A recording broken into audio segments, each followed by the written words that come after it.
उसका चिन्ह पिता पुत्र पवित्र आत्मा के नाम पर आमीन। पहला पाठ एजिकियल का ग्रंथ अध्याय 9 पद संख्या 1 से 7 और 10, 18 से 22 तक। पाठ का मूल वाक्य। मैंने प्रभु को ऊंचे स्वर से ये कहते सुना, जो नगर को दंड देने के लिए नियुक्त थे, वे विनाश के शास्त्रों हाथ में लिए निकट आ रहे हैं। इस पर उत्तर के ऊपरी फाटक से होकर 6 व्यक्ति आ गए। नगर का विनाश करने के लिए उनके हाथ में शास्त्र थे। उनमें से एक छटनी के कपड़े पहने था और उनके कमर बांध से लिखन सामग्री की थैली लटक रही थी। वे आकर कांसे की वेदी के पास खड़े हो गए। तब इस्राएल के ईश्वर की महिमा, जो केरूबों के ऊपर विराजमान थी, ऊपर उठकर मंदिर की दहली पर आ गई। प्रभु ने छटनी के कपड़े पहने मनुष्यों को, जिसके कमरबंद से लिखन सामग्री की थैली लटक रही थी, बुलाया और उससे कहा, नगर के आर पार जाओ और यरूशलेम में घूमकर उन लोगों को पता लगाओ जो वहाँ हो रहे विभिन्न कर्मों के कारण रोते और विलाप करते हैं, और उनके मस्तक पर ताव अक्षर की चिन्ह अंकित करो। मैंने उससे दूसरे से ये कहते सुना, इसके पीछे पीछे चलो और सभी निवासियों को दया किए बिना मारो, कोई बचने ना पाए।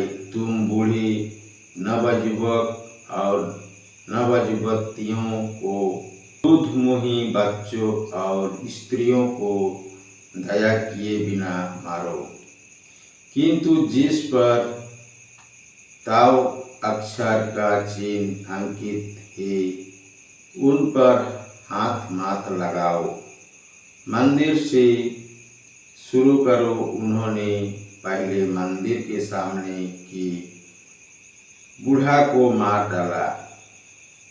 तब उसने उनसे कहा, मंदिर को अपवित्र करो और प्रांगण को लाश से भर दो। इसके बाद नगर जाकर लोगों का वध कर दो। वे आगे बढ़कर नगर के लोगों का वध करने लगे, किंतु वे ना तो मेरी आँखें से बच सकेंगे और न मैं उन पर दया करूँगा, बल्कि उनकी करनी का दोष उनके सिर पर डालूँगा। तब प्रभु की महिमा मंदिर की तहली से उठकर किरूब पर उतरी। किरूब पंख फैलाकर मेरी देखते जमीन के ऊपर उठी और पहले भी उनके साथ चले गए। वे मंदिर के पूर्वी द्वार वे पास उतरे और इस्राएल के ईश्वर की महिमा उनके ऊपर विराजमान रही। वही वाणी थी जिन्होंने मैंने कबर नदी के पास रहते समय इस्राएल के ईश्वर के बीच देखा था, और अब मैं समझा कि वे केरूब थे।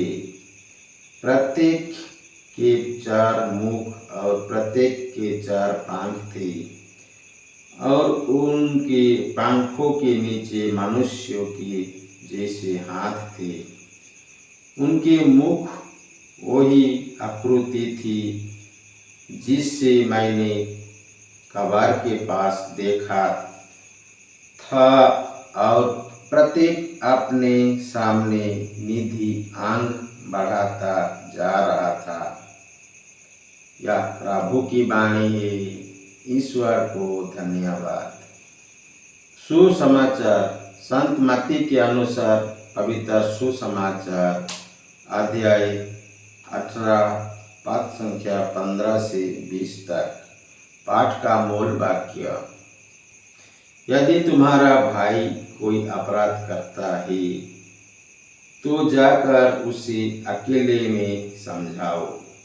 यदि वो तुम्हारी बात मान जाता है तो तुमने अपने भाई को बचा लिया। यदि वो तुम्हारी बात नहीं मानता तो और 2 एक व्यक्तियों को साथ ले जाओ, ताकि 2 या 3 गवाही के सहारे सब कुछ प्रमाणित हो जाए। यदि वो उनकी भी नहीं सुनता तो कलीसिया को बता दो, और यदि वो कलीसिया की भी नहीं सुनता है तो उसकी गैर यहूदी और नकेदार जैसा समझो। मैं तुमसे ये कहता हूँ, तुम लोग पृथ्वी पर जिसका निषेध करोगे स्वर्ग में भी उसका निषेध रहेगा, और पृथ्वी पर जिसकी अनुमति दोगे स्वर्ग में भी उसकी अनुमति रहेगी। मैं तुमसे ये भी कहता हूँ, यदि पृथ्वी पर तुम लोगों में 2 व्यक्ति एक मत होकर कुछ भी मांगोगे तो वो उन्हें मेरी स्वर्गीय पिता की ओर से निश्चय ही मिलेगा। क्योंकि वहाँ 2 या 3 मेरे नाम पर इकट्ठे होते हैं, वहाँ मैं उसके बीच उपस्थित रहता हूँ। यह प्रभु का पवित्र सुसमाचार है। ख्रिस्त की जय। बड़ाई हुई जय स्वर्ग में थी, अभी है और अनंत काल तक सदा रहेगी। आमीन। यीशु मरिया जोसेफ, यीशु मरिया जोसेफ, यीशु के पवित्र दिल, तेरा राज्य आए। जय यीशु।